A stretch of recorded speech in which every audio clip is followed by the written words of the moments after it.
नाशिक शिक्षक मतदारसंघात तिरंगी लढत होऊ शकते। नाशिक शिक्षक मतदारसंघात मवियाकडून ठाकरे गटाचे संदीप गुळवे हे रिंगणात आहेत। इथून काँग्रेसने उमेदवार मागे घेतलाय, तर दुसरीकडे राजेंद्र विखेंनी अपक्ष म्हणून आव्हान कायम ठेवलंय।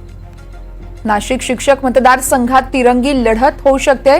या संदर्भात अधिक माहिती जाणून घेऊयात। आमचे प्रतिनिधी प्रांजल कुलकर्णी आपल्या सोबत थेट लाईव्ह जोडले जात आहेत।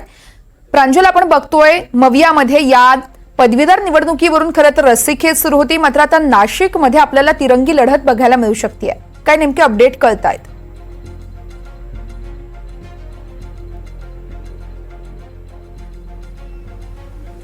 वर्ष 3 वाजलेले आहेत। उमेदवारी माघार घेण्याची वेळ ही संपलेली आहे। आपण जर बघितलं तर नाशिकमध्ये सुरुवातीला महाविकास आघाडी असेल किंवा महायुतीमध्ये कुठेतरी आता जागांवरून पुन्हा तिढा निर्माण झालेला आहे उमेदवारीवरून, असं चित्र जे आहे ते बघायला मिळत होतं। कारण महाविकास आघाडीकडून 2 उमेदवार हे रिंगणात होते।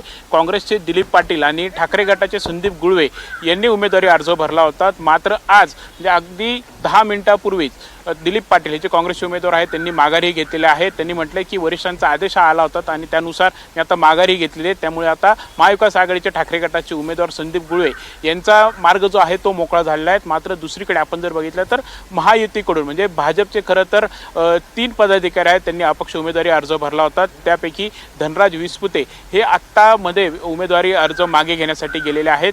मात्र अजूनही आपण जर बघितलं तर शिंदे गटाचे किशोर दराडे यासोबतच अजित पवार गटाचे महेंद्र भाऊसार यासह राधाकृष्ण विखे पाटील यांचे बंधू राजेंद्र विखे पाटील आणि अजून एक उमेदवार आहेत विवेक कोल्हे, हे खरं तर अपक्ष लढणार आहेत। त्यामुळे कुठेतरी महायुतीमधील रस्सीखेच जी आहे ती अजूनही कायम आहेत। आपण जर बघितलं तर आता खरं तर संदीप गुळवे यांच्या विरोधात महाविकास आघाडीचे 4 उमेदवार हे कुठेतरी आता रिंगणात जे आहे ते बघायला मिळणार आहेत। त्यामुळे एकंदरीतच म्हणजे लोकसभा निवडणुकीनंतरची खरं तर ही पहिलीच निवडणूक आहे।